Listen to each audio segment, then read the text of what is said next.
නමෝ තස්සේ භගවතෝ අරහතෝ සම්මා සම්බුද්දස්සේ නමෝ තස්සේ භගවතෝ අරහතෝ සම්මා සම්බුද්දස්සේ නමෝ තස්සේ භගවතෝ අරහතෝ සම්මා සම්බුද්දස්සේ පරිහාන ධම්මං ඔබික්කවේ දෙසිස්සාමි අපරිහාන ධම්මං ච ධර්මානුශාසනාවෙහි සදහැවර අනුග්‍රහක දායකත්වයේ දරන්නා වූ බෞතුන් ප්‍රමුඛ මෙම මොහොත අපට සවන් දීම සඳහා කාලය යොමු කරගත් ධර්ම ශ්‍රවණාබිලාසී සදහැවර පින්වතුනි,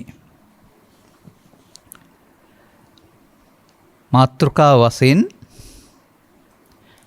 රාගයෙන් ඇලී දෝෂයෙන් නොගැටී භවගාමී නොවීමට තරුණ විවාහපත් දරුවන්ගේ සිට වයස්ගත අය දක්වා ගිහි ජීවිතයේ කෙසේ හැසිරිය යුතුද යන්න පහදා දෙන්න.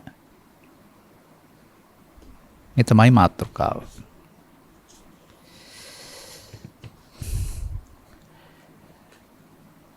මේට අදාළ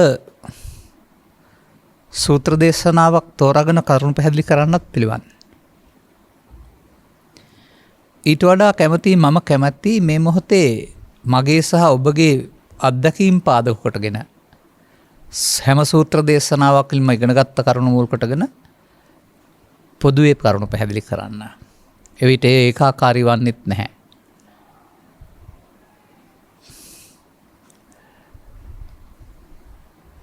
තරුණ වයසේ සිට මහලු වයස දක්වා ස්ත්‍රී පුරුෂ සමාජයේ අයට රාගයෙන් නොඇලී දෝෂ ද්වේෂයෙන් නොගැටී තව එක වචනයකුත් මම දොදන්නම්. මෝහයෙන් මුලා නොවී. ඔය මෝහය වෙන එකක් නෙවෙයි. රාගය තුලත් මෝහය තිබෙනවා, ද්වේෂය තුලත් මෝහය තිබෙනවා. ඒ දෙය වෙනසුනොත් එක නැතුවත් ඕක නොවන යම් මෝහයකුත් තිබෙනවායි කියලා සංයෝජන පෙළ තුල අපි දකිනවා.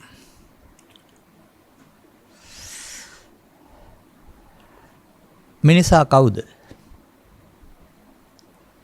මිනිසා ස්වභාවයෙන්ම ස්ත්‍රිය හෝ පුරුෂයෙක්. මිනිසා ස්වභාවයෙන්ම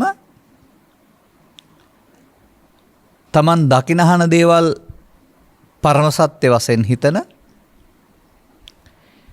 ඒවා තුළින් තමන්ට ලැබෙන දේ සැපතයයි හිතන කෙනෙක්. අගමක් නෑ එකට ඕන කෙනෙකුට.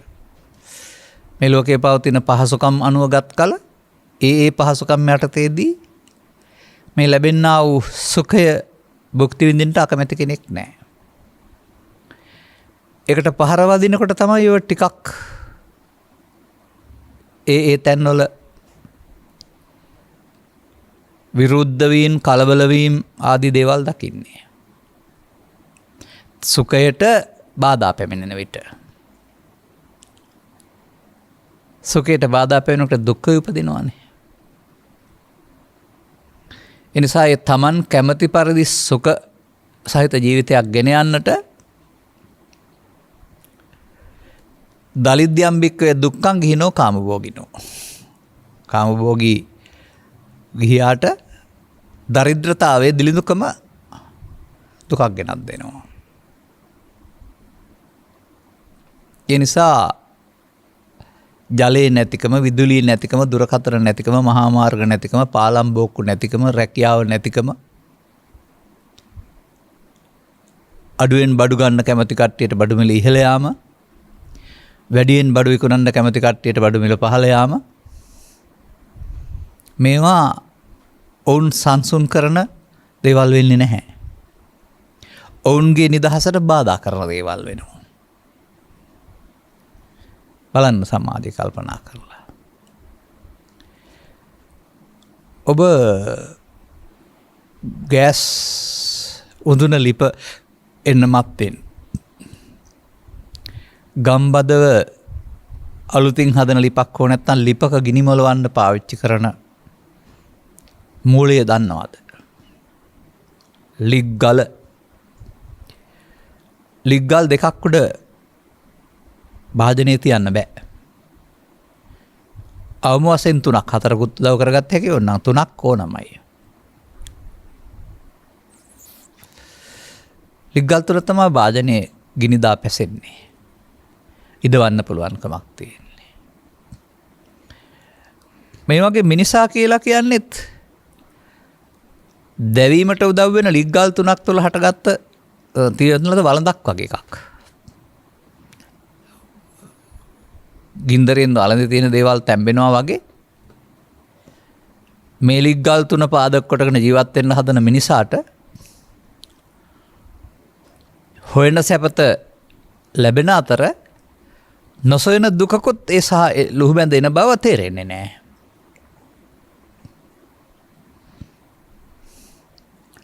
ඔහු උපකල්පනය කරන්නේ ඒක ලෝකේ අපට කරන කරදරයක් විදියට.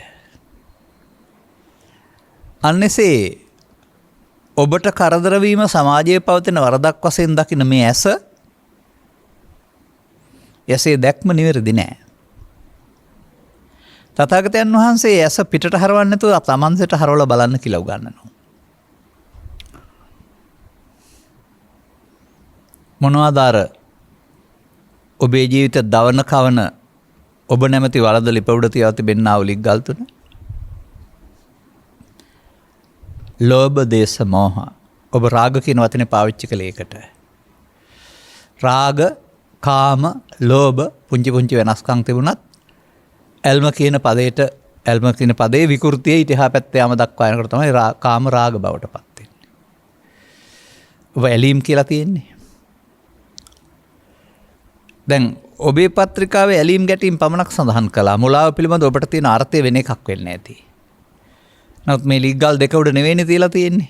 මොහේ නැමැති ලිග්ගලක් තියෙනවා. එන් ස්වභාවයෙන්ම එහෙනම් මේ ලිග්ගල් 3 තුල වළඳක් තියලා ගින්දර දැම්මොත් ඒකේ තියෙන ඒවා දැවෙන්න ඕනනේ. ඒක ස්වභාවයක්. ඒකේ හැටි ස්වභාවය කියන්නේ. එතකොට මිනිසාට මේ ස්වභාව ධර්මයෙන් මිනිස්කම ලබා දීමේදී පැවැත්මට අවශ්‍ය ස්ත්‍රී පුරුෂ භාවයන් දෙකකට බෙදලා සමසම මේ සමාජයට එවනු ලබනවා. කරන්නෙක් නැති වුණාට පරිණාමීය වශයෙන්. ඒක දර්ශනය දහම පහළ වීමට මත්තෙන් සමාජයේ සකස් වුණ ආකාරයක්. ඉතින් කවුරු කොහොම මේක විවේචනය කරත් වැරදි කිව්වත් මොන ආගමක් තුල බහුතරයක් මේ මග තෝරා ගනු ලබනවා. හේතුව ඔවුන්ට පෙනෙන මට්ටමින් ඒ තමයි ඔවුන් ලබන සැප. ඒ තුල තමයි ඔවුන්ට සැප තියෙන්නේ. ඒ ඉක්මවා යන සැපතක් පිළිබඳව අවධානය යොමු කරන්නට ඔවුන්ගේ දැක්ම දැනීම ප්‍රමාණවත් නැහැ. ඒ නිසා දහමෙන් ලබන ලෝකෝත්තර සංවරයට පෙර සංවරයක් සඳහා එහෙම නැත්නම් ගැටුම් අවමය සඳහා රටවල් ආගම් ජාති යම් යම් නීති රාමුන් සකසා මේ තුල ජීවත් වෙන්නේ කියලා ඔබට නීති රාමු ලබා දී තිබෙනවා. මේ නීති රාමු 100%ක් නිවැරදිත් නැහැ. ඔබට අවුල් නැතුව 100%ක් ජීවත් වෙන්න ලැබෙන්නේ නැහැ. නමුත් ඔවුන්ගේ සොයා ගැනීමනේ ලෝකේ යම් යම් දේවල් නීති රීති සම්පාදනය කළ සාමාන්‍ය ජනතාවගේ උගතුන්ගේ ප්‍රඥාවන්තයින්ගේ නෙමෙයි. ඔවුන්ගේ හඳුන්වා දීම් සොයා ගැනීම. ඉතින් මොන රටක ඔබ ඉපදුනත් ඒ රටේ පවතිනා වූ මේ නීති රාමුව තුල තමයි ජීවත් වෙන්න ඕන. තථාගතයන් වහන්සේත් රට සම්බන්ධයෙන් කතා කරමේ ඔබ යම් සම්මුතියක් පවතිනවා නම් ඊට එරෙහි වෙන්න එපයි කියලා කියනවා. නමුත් මේ කියන අරමුණු ඉටු කර ගැනීම තුළ සුඛයක් නැතුවා නොවේ. ඒක අපි කතා කරන ලබනවා කාම සුඛය. කාම සුඛය කියන එක හිතන්න එපා බාහිර දේවල් තියෙනවා ඒවා විඳින සුඛය කියන අර්ථයෙන් බලන්න පුරුදු වෙලා ඉන්නේ සමාජයේ. බාහිර දේවල් වල තමයි යමක් තියෙන්නේ ඒවයි අපි විඳින්නේ කියලා. නෑ. ඒවායේ ආශ්‍රයෙන් තමන් කැමති පරිදි සකස් කරගත් දෙයක් තමයි විඳින්නේ කියන එක බුදුන් වහන්සේ පෙන්වා දෙන විශේෂිත දෙයක්. ඒක අමතක කරන්න එපා. ඔබට පෙනුනට රූපය තුළ, ශබ්දය තුළ, ගන්ධය තුළ, රසය තුළ, බාහිර කාරණා තුළ, නැත්නම් ස්ත්‍රියට නම් පුරුෂයා තුළ, පුරුෂයාට නම් ස්ත්‍රිය තුළයි මේ සැප තියෙන්නේ කියලා. ඒක ඔබේ දැක්මට හරි. තථාගතයන් වහන්සේ මෙතෙන් බාධකයක් පනවනවා. නේතේ කාම අයානි චිත්‍රානි ලෝකේ. අර ඔබට පෙනෙන රූප, ශබ්ද, ගන්ධ, රස, ස්පර්ශ කොට ඇති බාහිර වස්තු විචිත්‍ර ලෝකයකට කියන්නේ. ඒක ඇති කාමයක් නැතිලු. ඉතින් මම නම් මේ බුද්ධ වචනේ ඊට පස්සේ හොයනවා ඇයි එහෙම වදාරන්නේ කියලා. එවිට ඊළඟ මුල් පදේ තියෙනවා සංකප්ප රාගෝ පුරුසස්ස කාමා. පුරුෂයාට හෝ ස්ත්‍රියට කාමයේ කියන්නේ ඒවා ආශ්‍රෙන් තමන් කැමති අකමැති රුචි අරුචි පරිදි තමන් විසින් හදාගත්ත ආයතනයක්. ඒක ඔබට අයිති දෙයක් කරනවම ලෝකෙ තියෙන දෙයක් නෙමෙයි. එහෙනම් ඒ රුචිකත්වය බින්න වෙන්නේ. බින්න රුචිකත්වය කියන්නේ විවිධාකාරයෙන් බෙදී යන්නේ එකම දෙයක් සම්බන්ධයෙන් එහි තිබෙන නිසා නෙවෙයි, ඔබ බලන ආකාරය නිසා. ඔබේ සෞන්දර්ය වින්දනයට අනුව, ඔබේ පිරිහීමට අනුව, ඔබේ ද්වේෂයට අනුව, ඔබේ රාග, ඒ වගේ ඔබ බලන හැඟීම් සහිත බවට අනුව තමයි මේක වෙනස් වෙන්නේ. මෙසේ මිනිසා ගැඹුරු දර්ශනයෙන් තොරව ජීවත් වීමට යාමේදී ළමා වයස, තරුණ වයස, මැදිවිය, මහලු විය අවසන් දක්වා යාමේදී ඒ ජීවිතවලදී ලබා ගන්නා වූ සතුටවල් තිබෙනවා ළමයින්ට වෙනම දෙයක්. අර පරිණාමීය තත්ත්ව විසින් තරුණියේදී ඔබට යම් උරුමයක් ලබා දෙනවා ස්වභාවිකවම. එය යම් වයසකදී නතර වෙනවා, විඳින්න බැරුව යන තැනකට එනවා. ආරම්භයක් තිබෙනවා. ආරම්භය 12 13 15 වුණාට නීති දාලා තිනවා 18 20 වෙනකල් ටිකක් ඉවසන්න කියලා. අවසානයේට නීති දාන්නේ නැහැ. නිරෝගීව සිටියොත් සහ රෝගීව සිටීම තුළ ඒක කල් අවසන් වෙන්න කාලය වෙනස් වෙන්න පුළුවන්. එතෙක් කල් එහෙම විඳින්න පුළුවන්කමක් තිබෙනවා. ඉතින් මේක කවුරු වැරදි කිව්වත් හොඳ නෑ කිව්වත් ලෝකයා මේ පාරේ යනවා. ඕකද ඊර්ෂ්‍යා සහගතව බලන්න ඕන නෑ. ඕක වැරදි කියන්න ඕනෙත් නැහැ. මේක පිළිබඳ දහමෙන් පෙන්නනවා මේක කවදාවත් ඇති නොවන ඉවර නොවන. ඒ නිසා මේ ගැන ඔයිට වඩා ගැඹුරින් සලකා බලන්න, ওই දෙයට වඩා ගැඹුරු දෙයක් ඔබට හොයාගන්න පුළුවන් කියලා. නමුත් මිනිසා මේ පුද්ගලයෙක් වශයෙන් ජීවත් වෙන්න යාමේදී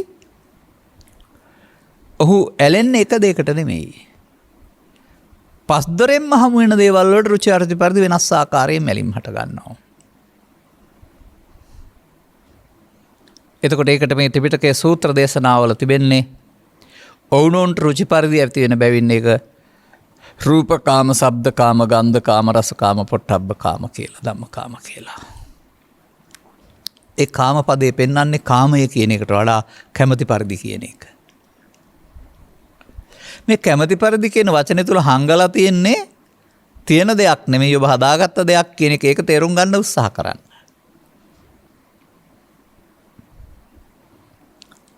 ඔබ පුනර්භවය විශ්වාස කරනවා නම් මේ ටික වින්දේ ඔබ මේ ජීවිතේ නෙවෙයි, අනන්ත සසරේ ඕපපාතික සත්වයෙන් නම් මානසික වශයෙන්, කායික සත්වයෙන් නම් කායික වශයෙන් මේ සුඛය පිටුපස යනවා හොයනවා.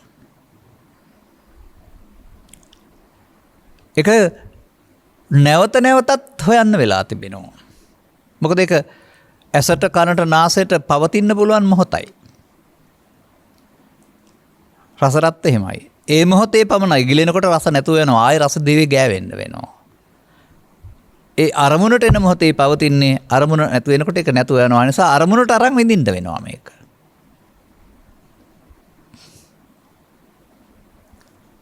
මෙන්න මෙහෙම පැවැත්මට යටත්ව මිනිසාට උහුලන්න සිදුවෙන බර දරා ගන්න පුළුවන් ආස්වාදයක් ලබා දෙන්නට මෙහෙම පැත්තක් සකස් වෙලා තිබෙනවා.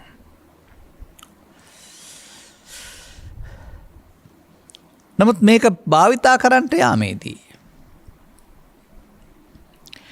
අප නොදන්න දෙයක් තථාගතයන් වහන්සේ හෙළි කරනවා. ඔබේ ශරීර සෞඛ්‍ය හෝ ධනය හෝ පිරෙන්නේ නැහැ මේකෙදී. නමුත් බුදුන් වහන්සේ වදාළ මර්ධි මේක ඇතුළතින් යන්නා වූ පරිහාන ධම්මයක් තිබෙනවා. මහණනි මම ඔබට පිරිහෙන ධර්මයේ දේශනා කරන්නට යන්නේ. මහණෙනි කිව්ව පරිදි ඔවුන්ට උන්වහන්සේලාට පමණක් නෙමෙයි සමස්ත සමාජයට. අන්න මේ අරමුණු රසය ඉටු කරගන්නට යාමේදී එහි මේ දේ තිබෙන්නේ ඒකයි කියන සුඛය තුළ ඔහු නැවත නැවතත් ඒ සඳහා ඔහුට ප්‍රේ කරන්න වෙනවා, ඉල්ලන්න වෙනවා. මොකද ඉරිදපු දේ ගත වෙන නිසා. මේ පිළිබඳ ජාතක පොතේ කතාවක් තියෙනවා. එක්තරා රාජකුමාරයෙකුට මේ විරුද්ධ ලිංගිකයන්ගේ ඇසුර ලැබුණේ නැහැ කියලා තියෙනවා. දවසක් ඔහුට මේක ලැබිලා ඔහු ඒ පිළිබඳව කොතරම් ආත්මාර්ථකාමී වුණාද කියලා කියනවා නම් කඩුවක් අරගෙන පාරට බැස්සයි කියලා කියනවා මාහැර ලෝකයේ කිසිවක් මේ නොවිඳිය යුතුයි කියලා පිරිමි ඔක්කොම මරන්න. කොතරම් ඒකට මුලා වෙනවද ආශක්ත වෙනවද කියලා උපමාවක් පෙන්නන්නේ. ඒ වගේ මිනිසාත් මේකට කොතරම් ඇලෙනවද කියනවා නම් ඔහුට ලෝකේ දුක් අමතක කරන්න තනක් වෙනවා මේක. ඔහුට තියෙන විවිධ අසහනයන් පීඩාවන් අමතක කරන්න අවස්ථාවක් බවට මේක පත් කරගන්න පුළුවන් වෙනවා. ඔහු ඒ තුළින් ලබනවා ක්ෂණික නිවීමක්. ඒ මොහොතට පමණක් පසුව නැති වෙන ඔහු ඒකට ගිජු වෙනවා. මේ ෂණිකව ලබන්න පුළුවන් මේ බුදු සමයෙන් පෙන්වන නිර්වාණ කියන පදේ නෙමෙයි මම එකෙන් පෙන්වන්නේ ඔහු ලබන මේ ලෝකයේ අමතක කිරීමට ඊට අදාළ පොතපත සුරතාන්තය කියලා වචනයක් යොදලා තියෙනවා. දන්නවනම් දැනගන්න, දන්නේ නැත්නම් දැනගන්න ඕන නෑ. ඒකට ගිජු වීම තමයි අර ලෝකේ අමතක කරන්න පුළුවන් හැකියාව තමයි කුමාරයා ආත්මාර්ථකාමී වුණේ. නමුත් මේ පාරේ යන විට නොදැනෙන්නට විපුලත්වයට වැඩෙන ධර්මතා තුනක් තිබෙනවා. අන්නේ විපුලත්වයට පත්වීම කියන කාරණාවම ඊට පස්සේ මිනිසාට සැපගෙනක් දෙන්නේ නැහැ, දුක් වැඩි කරනවා. ඒක මිනිස්සයාට තේරෙන්නේ නැහැ. වේපුල්ල කියන පදේ පෙන්වන්නේ බහුල වෙනවා, විපුලත්වයට පත් වෙනවා, වර්ධනය වෙනවා කියන එක. එනිසා තථාගතයන් වහන්සේ කරුණ හෙළි කිරීමේදී මේ සැප විඳින්න ගියාට ඔබ රාගයෙන් විපුලත්වයට පත් වෙනවා නම්, ද්වේෂයෙන් විපුලත්වයට පත් වෙනවා නම්, මෝසයෙන් විපුලත්වයට පත් වෙනවා නම් ඔබ යන්නේ පරිහාන ධම්මං කියන්නේ සැපයෙන් පිරිහෙන පැත්තට.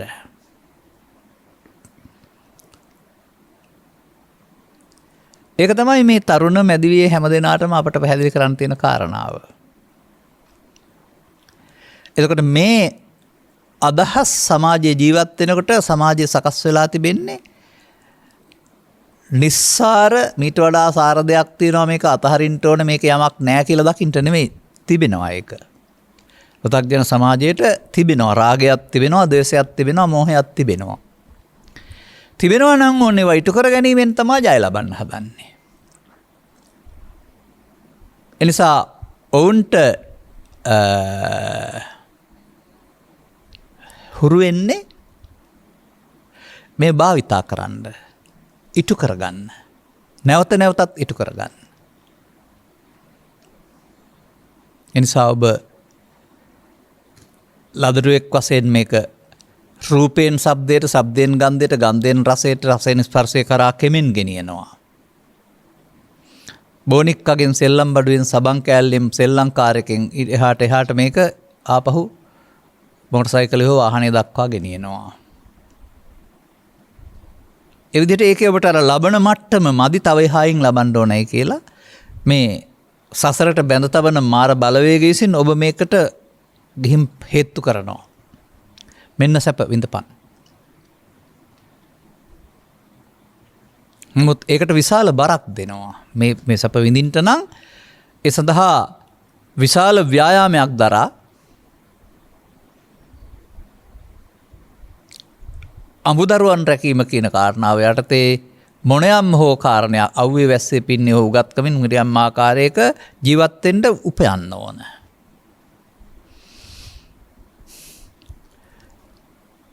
ඔබට මේ උපයන්න නැතුව මේක විඳින්න දෙන්නේ නැහැ.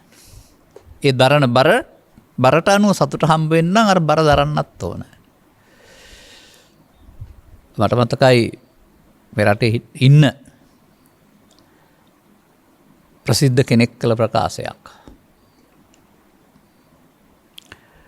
ඉගෙන ගන්න කාලේ තනියම ජීවත් වුණායි කියලා කියන්නේ. ඒ නිසා කොන් රවුල් වවාගෙන පෙරේතයෝ වගේ හිටියයි කියලා කියනවා. එයා කිසි අවධානය යොමු වෙච්ච කෙනෙක් නැති නිසා. නමුත් විරුද්ධ පාක්ෂිකයන්ගේ අවධානය යොමු වෙනකොට කොන් රවුල් කපන්න පිළිවෙලකට ඉන්න හිතුණයි කියලා තියෙනවා. ඒ නිසා මේ ඔබේ හැඩ වැඩවීම් බලන්න කෙනෙක් නැත්නම් එහෙම ඔබ කම්මැලි කරලා දානවා. විරුද්ධ වර්ගයාගේ ආකර්ෂණය සඳහා තමයි මේ සියල්ල සකස් කරලා තියෙන්නේ. හැඩ වැඩ ලස්සන මොස්තර කියලා. ඒ කියන්නේ ඒවට ඇලවීම සඳහා සකස් කරපු සමාජයක් තියෙනවා.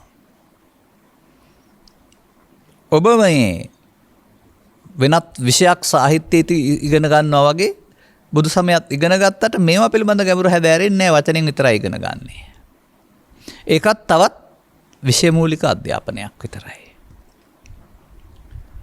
මේ නිසා ඔබ හැඩ ගැසෙනවා නොදැනෙනට හොරෙන්.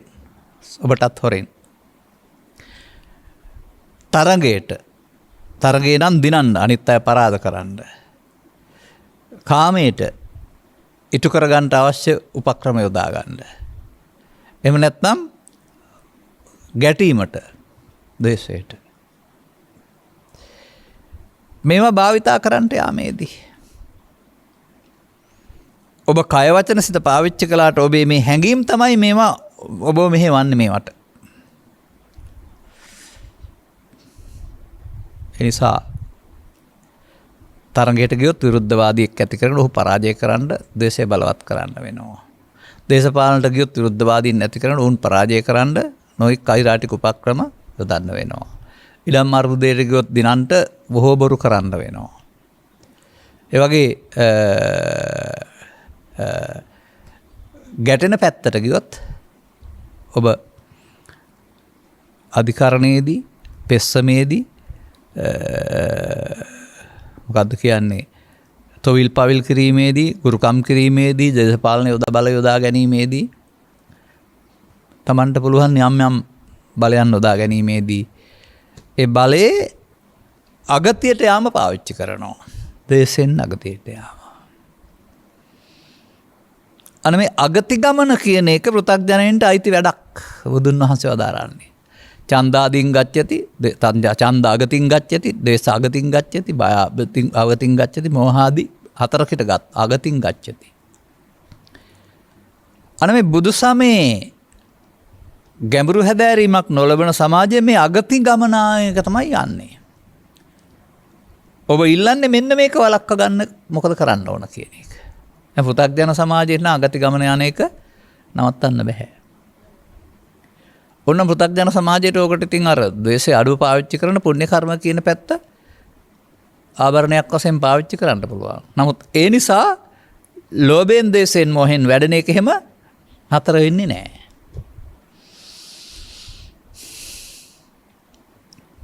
ඉතින් මේකේ මම කාමය කියන වචනෙට පිළිකුල් කරන්නෙත් නැහැ, විරුද්ධ වෙන්නෙත් නැහැ. නමුත් කාම රාග, විකෘති කාමය කියන පැත්තට ගියාපුවම ඒක අර ස්වභාව ධර්මයේ දුන්නා වූ ස්වාභාවිකත්වයට එහා ගිය ආත්මාර්ථකාමී දෙයක්. එතකොට ඔබ හොයන්නේ ඔබට දීපු සමාජයේ වගකීම නෙමෙයි. ඒක පැහැර හැරලා අර සිත පිනවන සිත රවට්ට ගන්න කටයුත්ත. එතකොට ඉතින් මට ඒකට කාමරාග කියන්න වෙනවා.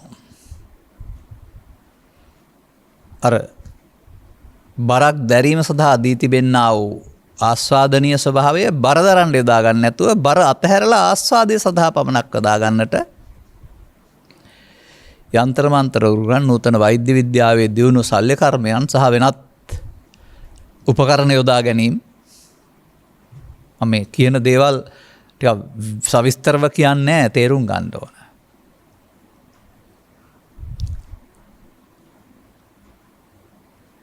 ඒ තනි වචනකින් කිව්වොත් මෙහෙමයි. දෙදෙනෙක් එකතුව ජන්මයක් ලබා දීම සඳහා දී තිබෙන්නා වූ හැකියාව ජන්මය වළක්වන්න යොදාගත්තාම ඒක ස්වාභාවික සතුටක්ද විකෘතියක්ද නැත්නම් ඒක ආත්මාර්ථයක්ද කියලා හිතලා බලන්න. ඒ විද්‍යාත්මක වශයෙන් දියුණු වුණාට මේවයින් මානසික වශයෙන් පරිහාන ධම්මං ඕ භික්ඛවේ දේසිස්සා මේ මිනිසා තවදුරටත් අර විකෘති අදහසින් වැඩෙනවා.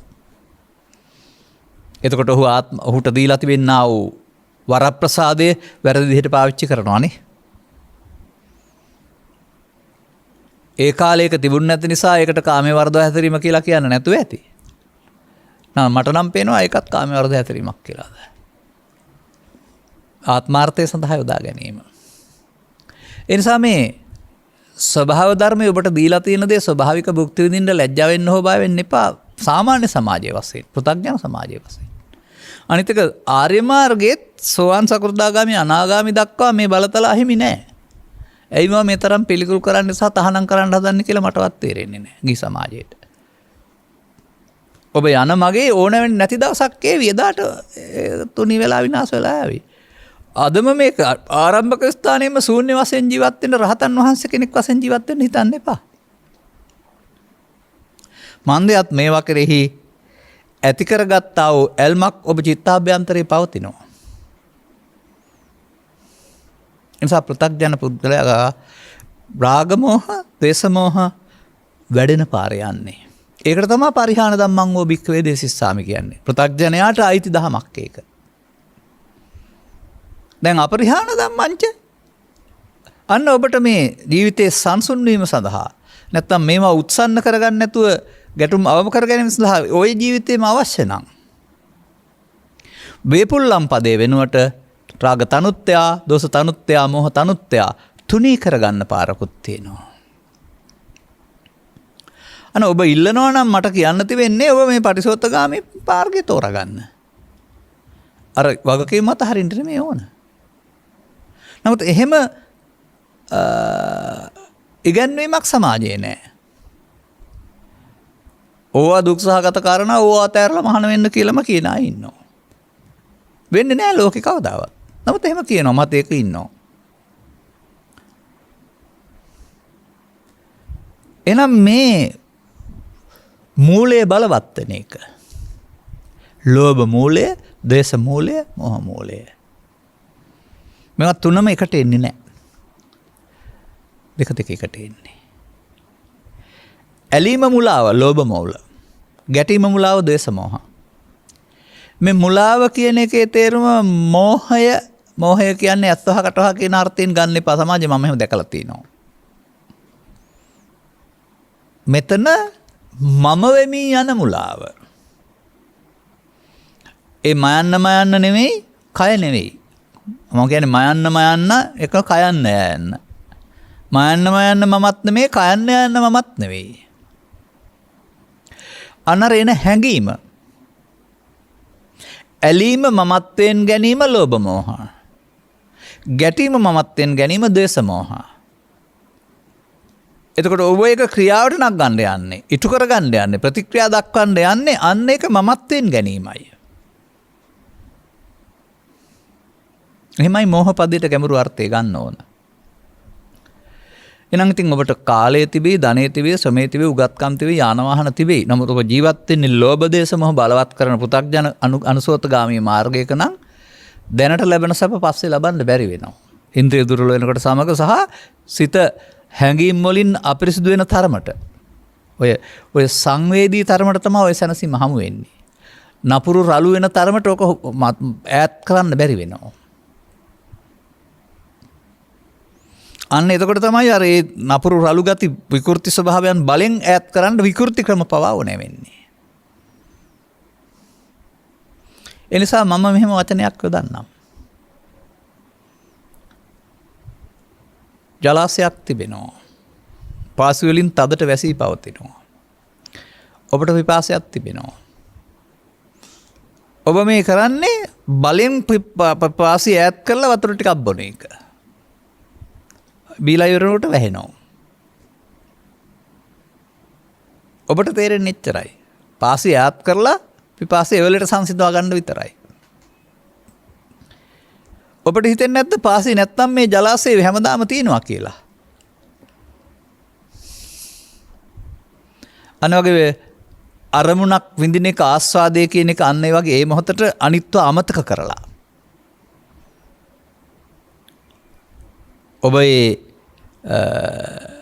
ලෝම අමතකයි ඔබ ළඟ සිටින වෙලාව කියන ගා ගීතයට අදාළ ඇසෙන් කනෙන් නාසෙන් දිවෙන් කයෙන් මේ තෘප්තිමත් අවස්ථාවක් ගැන බලන්න. වෙන ඇත්තටම ලෝකයක් නෑ නේද කියලා. ලෝකයක් නෑ කියන්නේ අරමුණට ඇවිදින්නේ නෑ ඉන්නේ මේ අරමුණේ. ඒ අරමුණේ අර ජලාශයට වැටිලා පාසිය ඇත් වෙලා. මේ මොහොතක සැනසුම විඳින සමහර අය අර පාසි ටික ආපහු ආපුවම මේ සතුට වෙනුවට කරගත්ත මෝඩකමක් කියලා අඬනවා නේද? මේ අත්දැකීම තියෙන්න පුළුවන් ඔය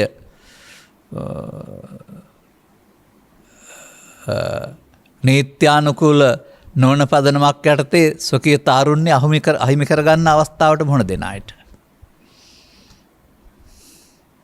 මොකද්ද මං කරගත්තේ කියලා ඒ මොහොතට ලෝකේ අමතක වුණාට ඊට පස්සේ අර ඒකේ තියෙන පීඩනය එනකොට සතුටට මේ දුක වැඩි වෙන්නේ. ඒ නිසා මේවට සදාචාර සම්පන්න නීත්‍යානුකූල පදනම පිළිගන්න එක හොඳයි කියලා මම කල්පනා කරන්නේ. ඔබන්ඩ බලන්න ඕනේ නැහැ. ඉතින් ලිහන්නනේ තියෙන්නේ මල්ල. ස්වාභාවික පෞපියන්ගේ අනුදැනුම සහ ස්වනීති රීති සාමු යටතේ මේ මල්ල ලියා ගන්න ඉඩකඩ දීලා තියෙනවා. සමහරව ඔබලා බලන්නත් යනවා. කියමටත් කියනවා ලිහන්න තියෙන මල්ල ඔබලා බලන්න ඕන නෑ කියලා. නමුත් මේක අංග සම්පූර්ණ සුඛයක් නම් නැත්තම් මේ නම් සදාකාලික සැනසීම ඇයි මාසකින් දෙකකින් අවුරුද්දකින් එපා වෙන්නේ? පන්නලා දාන්නේ, දික්කහාද කරන්නේ, ඝාතනය කරන්නේ. ඒම සුන්දර නම් කලකදී රසලු කලකදී වස වෙනවාලු. කනකොට මොනවද අතිරසත් පොළොස් රස වෙනවලු. ඒ ඇයි? මේ සුන්දරතම ආස්වාදයේ තිබෙන්නේ ඒකේ නම් එයම අසුන්දර වෙන්නේ ඇයි? ඒවා හිතන්න කාරණා. අන්න නිසා ඒකේ තිබෙන දෙයක් නෙමෙයි ඔබ විසින් ඒකට දීපු අගයයි මේ ආස්වාදය කියන්නේ. නමුත් මේ ආස්වාදනීය ස්වභාවයේ හැටි තමයි ඉවර වුණාට ඉවර වෙන්නේ නැතිකම. ගිජුකමක් තබා යලිත් විඳීමේ ඕනෑකම ඉතුරු කරමින් අවසන් කිරීම ආස්වාදයේ ආදීනමයයි. මේ ජීවිතේනම කවදා කොතරම් කල් වින්දත් තව ඕනේ. බොණ්ඩ පුරුදු වෙච්ච මිනිස්සයාට මැරෙනකම් බීවත් ඇති වෙන්නේ නැහැ වාගේ. අන්න එහෙමයි ඒ ගිජුකමේ හැටි. ඒ නිසා අන්න ඔබට දැන් මේක තහනම් නැහැ. නමුත් මේක ගැඹුරින් හොයා බලා මේ මොහොත ආත්මාර්ථකාමී කරගන්න නැතුව ගැටීමේද නම් අන්න අය වනසන්න යන්නේ නැතුව ඔබේ ජීවිතමත් හිම්පත්යන් චිත්තාභ්‍යන්තරයේ ලෝභ මුසේ මූලයේ බලවත් කරගන්න නැතුව ඔබේ චිත්තාභ්‍යන්තරයේ කාමයේ රාගයේ විකෘති රාගයේ බවට පත් කරගන්න නැතුව ඒ ස්වාභාවිකත්වයේ පිළි අරගෙන ඒ ගැන හොයලා බලන්න. ඔය වත්මන් සමාජයේ මතයක් තියෙනවා. බුදු සමය කියලා කියන්නේ මිනිස්සුන්ට සාමයෙන් සමගින් ජීවත් වෙන්න හදපු නීති ටිකක් විතරයි. ඊට එහාට ඕකේ නෑ මොකක්. ඒක ඉතින් ලෝකෝත්තර ධර්මයේ අතුරුදහන් කරලා ලෞකිකය තුළ සකස් කළා බුද්ධ ආගමට ඇත්ත වෙන්න පුළුවන්. නමුත් සැබෑ බුදුදහමට ඇත්ත වෙන්නේ නැහැ ඒක. ඔය හිමිනමකුත් කියලා තියෙන බුදුසම වෙන නිවන කියලා එකක් නැහැ කියලා. ඒ කාලෙත් එහෙම ප්‍රකාශ කරපුවා හිටියක් ඒවට පුත සාතිලා හැමන්නේ වගේ. නමුත් මේ ඔබ හොයන දෙයට ඔය ඇසෙන් කලෙන් නාසෙන් යමක් හොයනවා. ඒක සදාකාලිකව තියෙන්නේ නැති එකනේ ප්‍රශ්නයක් තිබෙන්නේ. ඒක නැති වෙනවා. ඔබ මේ හොයන දෙයට වඩා සංසුන් සහගත ඇලීම් ගැටීම් වලින් තොරව නැති නොවන දෙයක් බුදුන් වහන්සේ පෙන්වුවත් මේට වඩා මේකට කියන්නේ සුළු සැපත අතහරින්න ඕන ලෝක සැපතක් ලබන්න නම් මේක ලෞකිකය ලෝකෝත්තරය. එනිසා මේ ඔබේ අසංවේදීකම් ඈත් කරගෙන මොහොතකට දුක අමතක කිරීම වෙනුවට අසංවේදීකම් ටික මරාගත්තොත් අර සංසුන් ස්වභාවයේ වහන ගති ලක්ෂණ ටික ඉවත් කරගත්තොත් එතකොට මම දකින්නේ ලෞකිකයේ අහිමි වෙනවා ලෝකෝත්තරයේ හිමි වෙනවා කියලා නෙමෙයි. ලෞකිකයයි ලෝකෝත්තරයයි දෙකම සාර්ථක වෙනවා. නමුත් පුතග්ජන භාව විතර ලෝකෝත්තරයට ඇඟිලි ගහන්න හම්බ වෙන්නේ නැහැ. අත දික්ක නැහැ. ලෞකිකය පමණයි. ඒක ඔබට වින්දට ඇතිවීමක් නැහැ. පසු කාලීනව විඳින්න හැකියාවක් නැහැ. පසු කාලීනව රාගයට වඩා ද්වේෂය බලවත් වෙලා. ඔබට සංසුන්ව ඉන්න දෙන්නේ නැති ඔබ නිතරම දකිනහන සියලුම හරි වැරදි කාරණා ඔක්කොම ඔස්සේ වැරදි වශයෙන් දකින්න පුරුදු වෙලා ඒ නිසා ඔබ කලමන තැනකට ඔබ ගෙනියනවා මේක තමයි වේපුල්ලත්වය. ආගදේශ මොහොල වේපුල්ලත්වය. පෘථග්ජන සමාජයේ ජීවිතයේ අගට සිදුවෙන දේ තමයි මේකෙන් පෙන්වන්නේ. ඔය පෘථග්ජන භාවය තුල ගියොත්. එසේ ගැඹුරු ආගමික පැත්තට නැඹුරු නොවි ගත කරපු ජීවිතවල අවසානය ගැන කල්පනා කරලා බලන්න. හොරකම් කළ, මත්මැන් බිව්, සතුන් මැරු, දඩයම් කළ, කාමීත්‍යාචාරය කළ, විවාහ 7-8ක් කරගත්ත මේ කිසා නොකී ඔය ආස්වාදයේ පැත්තට ගිය අයගේ අවසන් නිරණම ඇති වුණාද? සිහිවිකල්ව ඒවට විපාක හමු වී පරලොව යන සිදු වුණාද? එනිසා ඒසනා ඔබට තියෙන්නේ කාමේසනා. ඔබ කාමයේ සොයනවා. නමුත් ඔය ජීවිතය තුළ තව තියෙනවා බුදු සමයේ භවේසනා කියලා එකකුත් තියෙනවා. ඒකත් භවයේ යන්න නෙමෙයි ඒක හැටි දැනගන්න හොය හෙව්වට කමක් නැහැ. භවයේ මීට වඩා හොඳ පැත්තට ගියාපම එහි නිස්සාරත්වය කෙලවරක් නැති බව තේරුම් ගන්න තේරුම් ගත්තට කමක් නැහැ. ඊට එහාට ආලාර කාලාම උද්දකාරාම හෙව්වා වගේ ඒසනා කරන්න ඕන නැහැ. රුපිය ධානය උපදවාගෙන. නමුත් තව ඒසනාවක් තියෙනවා. ඔබට මම එක ඉදිරි දහම් පෙළකදී පැය පාවිච්චි කරාවේ. මොකද මම මේ දවස්වල යම්කිසි දහම් පෙළක් පාවිච්චි කරනවා 1 2 3 4 කාරණා කියලා. ඒක දෙක සායි පාවිච්චි කළේ තව තියෙනවා ඒකේ 3 4 11 දක්වා කාරණා. ඕවා තියෙනවා කියලා මම දන්නවා. අන්න ඔබට එහෙනම් ඔය කාමයේසනා වෙනුවට බ්‍රහ්මචර්යේසනා කියලා එකක් හොයන්න තියෙනවා. ඉතින් ඔය රැකියාව අතහරින්න නැතුව වගකීම් අතහරින්න නැතුව මේ පිළිබඳ අවධානය යොමු කරන්න. බඹසර සෙවීම. මෙන් පෙර දේශනාවක පැහැදිලිත් කළා බඹසර සෙවීම අවිවාහිතට මෙහෙම නෙමෙයි. අන්න ලබාගත් මිනිසෙකුට මේ නැවත නැවතත් කොතරම් වින්දත් ඇති නොවන මේ නැති වෙන මේ ආස්වාදනය වෙනුවට ඉතහා පූර්ණ තෘප්තියක්. ඔක ඉතින් මට මෙහෙම කියන්න පුළුවන්. ඒක ඔබ තේරුම් ගන්නේ කොහොමද කියන දන්නේ නැහැ. මේක මම දුටුවේ මෑතදී ලංකාවේ සිට නැත්නම් ඉන්දියාවේ සිට ඇමරිකාවට ගිහින් පන්නා දමන ලදුව ස්වකීය දර්ශනීය දේශනා කළ චින්තකයෙක් වුණ භගවාන් රාජ්නිස් තුමන්ගේ ඉගැන්වීම් වල.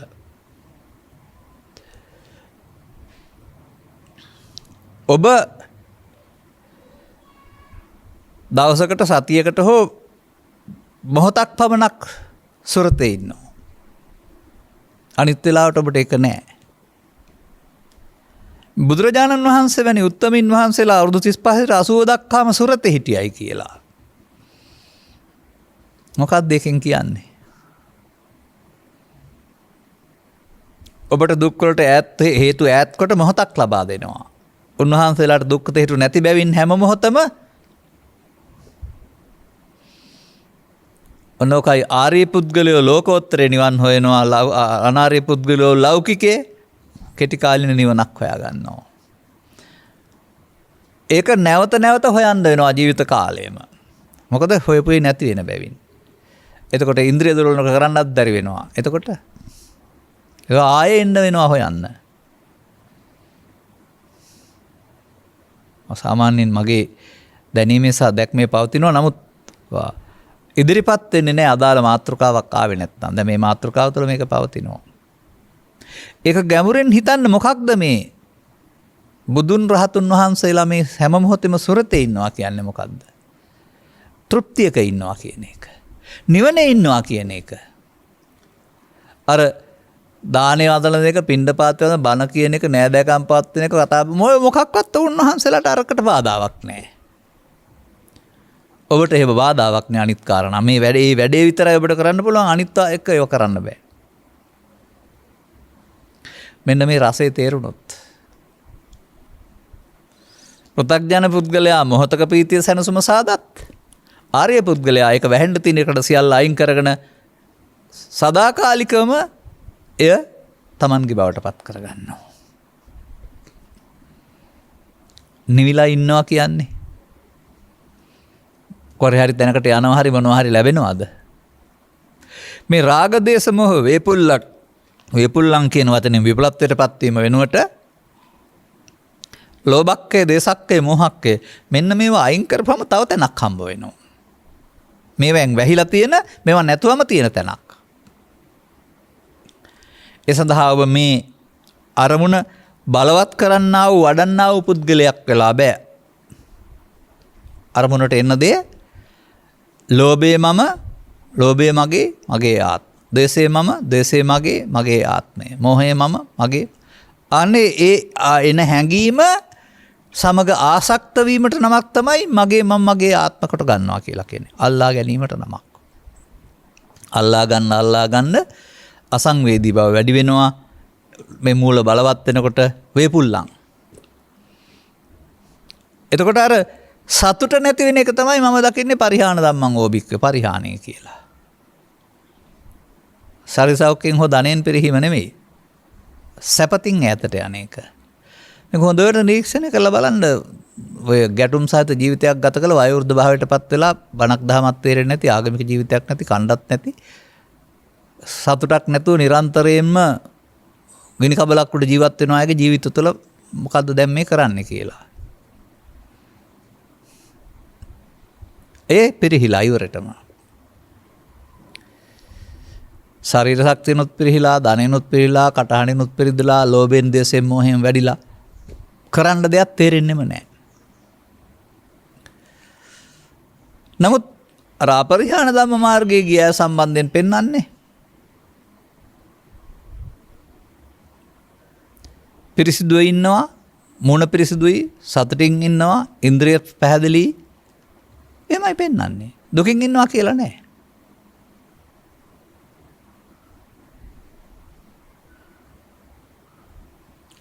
ආරණ්‍යයේ වාසය කරන, එක වේලක් වළඳන අයගේ පැවතුම් පැහැදිලි ඇයි කියලා අහලා තියෙනවානේ. දෙවියෙක්ද බ්‍රහ්මයෙක්ද? අරඤ්‍ය සූත්‍රයේ. දැන් කාරණෙත් පෙන්නලා තියෙනවා.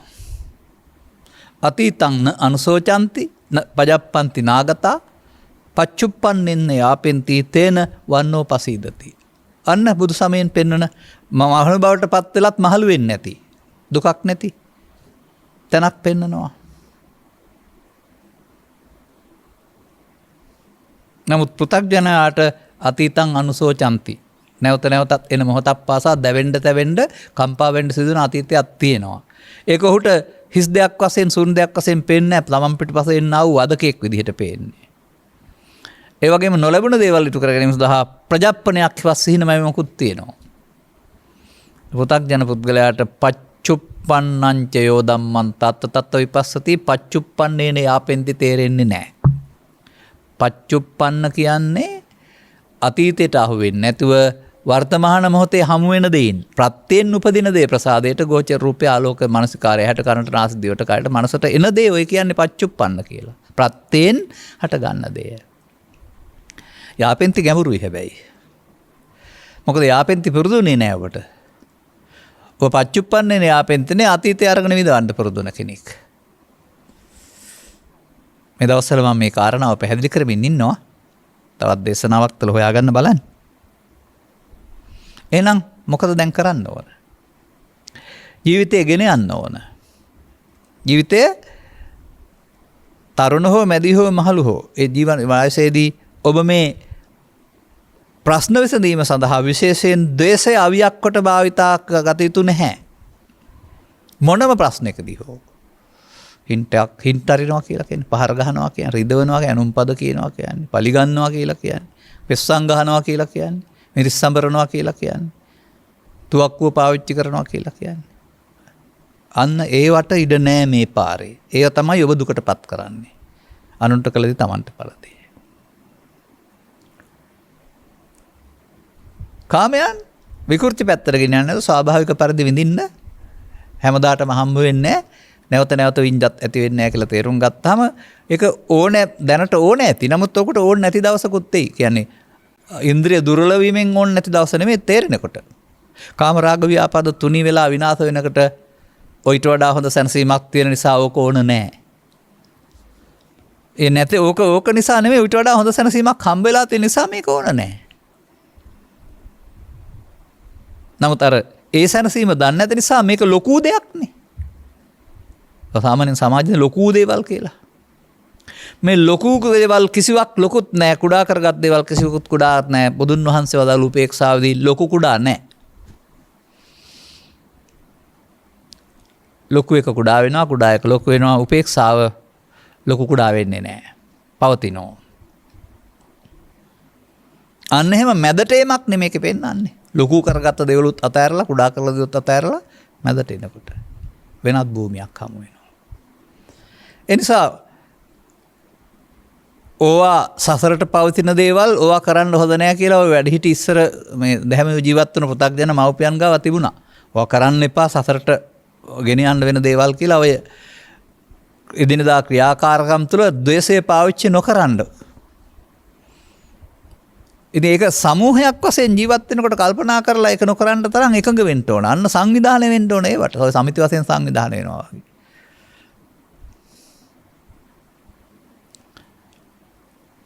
කාමයට නීත්‍ය අනුකූලව ඇරුණාම මවට හොරෙන්, පියාට හොරෙන්, සහෝදර සහෝදරියන්ට නීතියට හොරෙන්, බිරිඳට හොරෙන්, සැමියාට හොරෙන් පාවිච්චි කරන්න ගියොත් තහනම් ගහේ ගෙඩි. නෑ ඕක කොතරම් ගියත් ඕක තමයි. ඒ නිසා ඒක දීලා තියෙන ස්වභාව ධර්මයෙන් දීලා තියෙන නීතිය යටතේ පමණක් භුක්ති විඳින්න තරම් ඔබ තෘප්තිමත් වෙන්න අහිංසක වෙන්න. ඒක එසේ අවංකව එහෙම භුක්ති විඳීම තුළ තිබෙනා වූ සතුට ඔය ගහෙන් ගහට පනින්න ගියාපහම ලැබෙන්නේ නැහැ කියලා තේරුම් ගන්න. එතකොට ඔබ කෛරාටිකෙක් වෙලා ඔබ ඒක හොයන්න ගිහින් ඊට පස්සේ. එතකොට ඒ වැපුරු ලෙස කපා ගනි. එතකොට මේ දීලා තියෙන ස්වභාව ධර්මයේ නීතිය පිළිගත්තේ නැත්නම් ඊට පස්සේ ඒ ස්වභාව ධර්මයේ නීතියක් හදලා තියෙනවා. සුනකය අතර, රිලව් අතර, වඳුරු අතර එහෙ යන්න වෙනවා. එහෙම විඳින්න. ගැඹුරින් ආන් එහෙම හිතන්න වෙනවා. නිසා එදිනදා ජීවිතය තුළ මේ මොහොතේ නැගීම දේශය නම් දේශේ මම. දේශේ නැමැති මම පාවිච්චි නොකළ යුතු අවියක් කියන එක හැමෝම තේරුම් ගන්න. අනිත් අයට පෙන්වා දෙන්න ඔතනින් ඕක නවත්තලා අතහැරලා දාන්න කියන. ක්‍රියාත්මක යන්න ගියොත් බලවත් වෙන්නේ. මේ රාග අවිය, ද්වේෂ අවිය දැන් එකක් නෙමෙයි පරණ මේ බලවත් කරගත්තා වූ ඔබේ චිත්තාභ්‍යන්තරයේ පවතින පරණ මල එකක්. මල අතීතයක්. ඒ බාරම් විඳින්න ගියාම වර්තමානයේ විඳීම නැති කරලා මේ විසින් අනාගතයටත් සම්බන්ධයක් ඇති කරනවා. වියමන කියලා එකට කියන්නේ. අතීතයේ වර්තමානයේ හරහා අනාගතයටත් වියනවා. ඒ නිසා අන්න ජීවිතය තුළට ගෙනෙන්න ඕන සාරධර්ම මොකක්වත් අතහරින්න ඕන නෑ නේද එතකොට? ශ්‍රම දානය හෝ මව්පියන්ට සැලකීම හෝ ආගමික ස්ථාන උදව් කිරීම හෝ ගම් අතර දින ආයාමදී උදව් කිරීම හෝ මේව මොකක්වත් නවත්තන්න ඕන නෑ. නවත්තන්න ඕන රාග, දේශ, මෝහ ඉටු කර ගැනීම. කාම නම් විකෘති ආකාරයෙන් ඉටු කර ගැනීමට ආයුබෝවන් කියන්නේ. දේශ නම් ඉටු කර යුගත යුතුම නැහැ. ඉටු කරගත යුතු නැහැ කියන තැනට ගැඹුරට එන්න පුළුවන් වෙන්නේ ඒ මොහොතට එකතු නොවි ඒක අතීතයක් වශයෙන් දැක ඒට එකතු නොවෙන්න එතෙන්ට සිහිය හරස් කර ගැනීමෙන්. සිහිය මගින් එය බැහැර කර ගැනීමෙන්. ඒක පුරුදු කරලා නැහැ. පුරුදු කරලා තියෙන්නේ මේක ඉටු තිබෙන්නේ මේක ඉටු කර ගන්නට ඒ මොහොතට ඊට අහු වෙලා ප්‍රතික්‍රියා දක්වන්නට. එහෙනම් ඒක ප්‍රතික්‍රියා නොදැක්විය යුතු දෙයක්. හැකීක්මනින් සංසුන් ස්වභාවයට එනතුරු එයා බැහැර කළ යුතු දෙයක්. ඒ සඳහා ඔබට දීර්යයක් ඕන. උත්සාහයක් ඕන. අපට අයිති කෙනෙක් නෙමෙයි ඒ හමුදාව මාරයට අයිති. එයා අපි දුකටපත් කරනවා ආවොත් ඉඩ දුන්නොත්. ඒක තේරුම් ගන්න වෙනවා. අන්න එතකොට එය භාවිතා කිරීමෙන් ක්‍රමයෙන් බලවත් වෙන්න ආසේ භාවිතා නොකිරීමෙන් ක්‍රමයෙන් දුර්වල වී ගොස් එය නැති දෙයක් බවට පත් වෙනවා. ඔබ නැති වෙන්නේ නැහැ. ඔබේ ස්කන්ධ පංචකය උපාදානයට හේතු වෙන රාගයෙන්, දේශයෙන්, මෝහයෙන් ශූන්‍ය දෙයක් බවට පත් වෙනවා. ඔබ ඒවා රාගයෙන්, දේශයෙන්, මෝහයෙන් යුක්ත නම් ස්කන්ධ පංචකය වෙනුවට උපාදානස්කන්ධයෙන් යුක්තයි. ඉතින් මේ ක්‍රියාමාර්ගය තමයි ත්‍රිපිටක ධර්මයේ තුල සූත්‍ර දේශනා තුල විවිචිත්‍ර විවිධාකාරයෙන් විස්තර කරලා තියෙන්නේ. මොකද ඒ තමයි උන්වහන්සේට වදාරන්න තිබුණ දේ. ඉතින් ඕක එකම පාරකින් කියන්නේ නැත්නම් ලෝකේ තියෙන සියලුම උදාහරණ අරගෙන ඒ උදාහරණ වලින් ගලපලා. වලාකුළු වල ගෙරවිල්ලයි වහින එකයි. රළ මොහොතේ තියෙන ආශ්චර්ය ධර්ම 7යි ඒක සසුනට ගලපලා දේශනා කරනවා. ගැරන්ඩියෙක් හැවක් කරනවා දැක්කොත් ඒ වගේ මැරිච්ච හැවෙන් වැඩක් නැහැ ඒක අතහැරලා දාන එක වගේ කාමයන් අතහරින්න ඕන පැත්තට ගලපලා පෙන්නනවා. මේ සඳහා අනුගමනය ක්‍රියාමාර්ගයේ කාත් කවුරුත් දවවට නැති වුණාට කඟ වේනෙක් වගේ යන්න කියලා හරි ලස්සන කියන්නේ මේක තියෙනවා පුදුම දේවල්. ඒ ඔබ කියන ආකාරයට ලබාගත් ජීවිතයේ මේ යුතුයකම් මිටු කරමින් ප්‍රඥාව දියුණු කරගන්නා වූ නිවෙන මග යන්න උන් සඳහා අනිත් අයට ඉතින් ඕවා වැඩක් ඇති දේවල් වෙන්නේ නැහැ.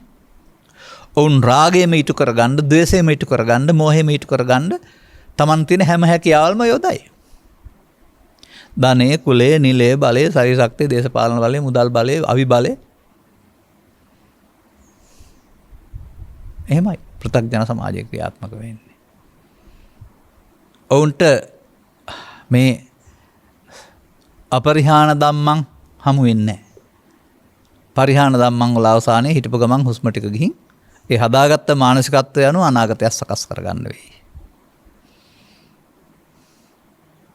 මෙන්න මේ කරුණු ඒ බඳු ජීවිත ගත කරන අය ඒ පරමසුවේ නොවන බව, ඒ හැමදාමත් යලියල ලැබුවත් ඇති නොවන බව, සංසාරේ කලේවක බව. එනිසා ඒක දෙයක් බාහිර ලෝකේ තියෙන දෙයක් නම සිතුවිල්ල දෙයක් කොටගෙන විඳින්නා වූ දෙයක් බව. සිතුවිල්ලෙයි මේක තිබෙන්නේ නමුත් සිතුවිල්ල යනු හටගන්න නැසෙන දෙයක් ඊට එහාට ඒක පවත්වන්න බැරි බව. ඒ සිතුවිල්ල ලොකු කුඩා කර ගැනීම තුලයි මේ ගැටුම තියෙන්නේ කියන එක. ලොකු කොට ගැනීම, කුඩා කොට ගැනීම. නමුත් ඒ සත්ත්ව ස්වභාවය ඇති වෙන නැති වෙන බවවත් උපේක්ෂාසගත භවයේදී ඒ සිතුවිල්ලට රැවටීම වෙනුවට රැවටීමක් නැති තැන ඊට වඩා වෙනස් සුවයක් තිබෙන බව. එයා අර වගේ ඇති වෙන නැති වෙන එකක් නොවන බව. ඒකට දිගපළල සීමා නැති බව. ඒ පූර්ණ තෘප්තිය බව. පූර්ණ තෘප්තිය. මිනිසා විසින් ලැබිය යුතු උත්තරීතර සැනසීම බව. එතනින් එහාට ලබන්න දෙයක් නැති බවත් දුක් විඳින්ගේ ගමනත් එතකොට නිමා වෙන බවත්. ප්‍රඥාස තිබෙනවා නම් තේරුම් ගන්න ලැබේවි. ඒ සඳහා තමයි සද්ධා විරිස සමාධි ප්‍රඥා වඩන්න ඕන කියලා තියෙන්නේ. සති වඩන්න ඕන කියලා තියෙන්නේ. අප්‍රමාද වෙන්න ඕන කියලා කියන්නේ. අනුගමනීය ප්‍රතිපදාවක් ඕන කියලා කියන්නේ. පටිසෝතගාමී වෙන්න ඕන කියලා කියන්නේ. අන්න ඒ වචන වලින් කියන කාරණාවලට ඔබ ගත කරන ජීවිතය තුළම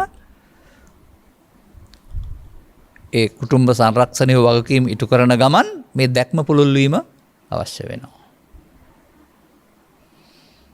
එතකොට ඔබ පරිහාන ධම්මංච වෙනුවට අපරිහාන ධම්මංච. ඔබේ අවශ්‍යතා තව තියෙන්න පුළුවන්. ඒවා ක්‍රමානුකූලව තුනී වී ආවේ. සංසුන් බව ලැබෙන්න ඒක දෙන්නට ඕන නැති දවසක්. ඊට වඩා සැනසෙල්මක ඉන්න බව. එතෙක් එක්කෙනෙකුට ඕන නම් අනිත් එක්කෙනාට ඕනේ නැතත් ඉටු කරගන්න තහනමකුත් නැහැ ඒකේ. ඔවුන්ට තේරෙනවා මේ අර අනිකුත් හැඟීම් ඈත් කරලා ලබන්නා වූ කෙටි කාලින සුවයක් අර අනිත් පාසිටික් ඇවිදින් බැහැනවා වගේ මේක එතනින් පස්සේ ආයෙත් නැහැ කියලා. එසේ ඕක බැහැලා හොයන්න ගියොත් කවදාවත් හමු වෙන්නේ නැති බවත් ආයෙත් වැහෙනවා. වැහෙන්න තියෙන බාධා ටික ඉවත් කරගත්තොත් එහෙම ඔය ඕක නුනත්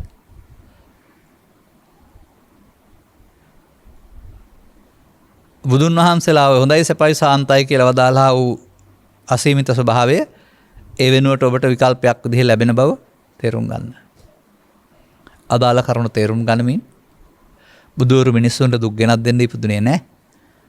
බුදුවරු මිනිස්සු හදාගන්න දුක හේතුව පෙන්ලා ඒක අයින් කරගත්තාම ඊට වඩා උත්තරීතර සැනසීමක් ජීවිතේ විඳවන්න නෙමෙයි පාර පෙන්නපු අය.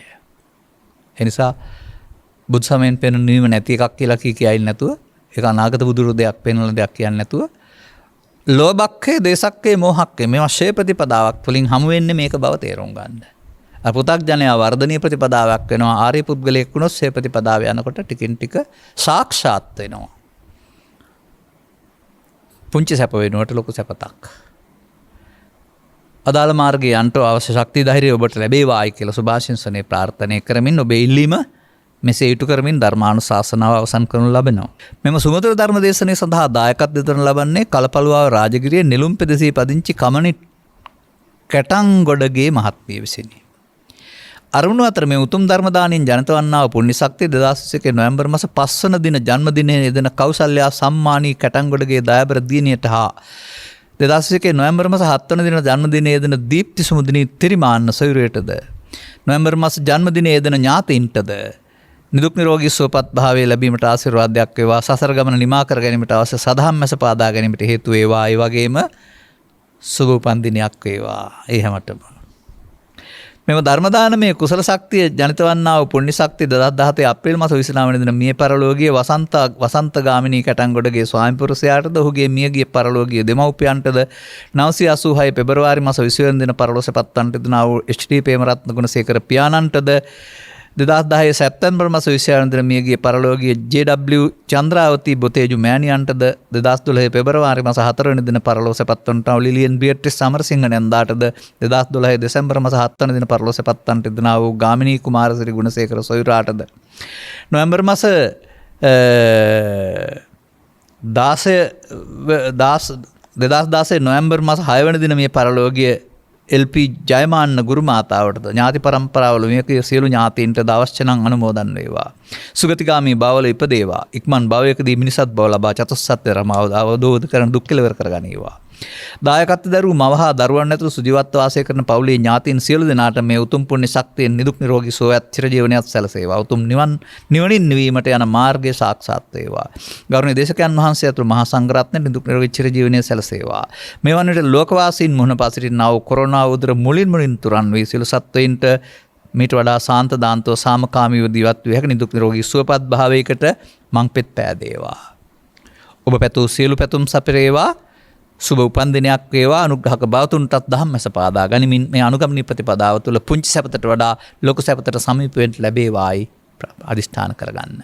සබ්බිතය වජ්ජන්තු සබ්බ රෝගෝ විනස්සතු මාතේ බවත් අන්තරායෝ සුඛී දීඝායුකෝ බව හැම දිනාටම තෙරුවන් සරණයි. රාගක්ඛයෝ නිබ්බානං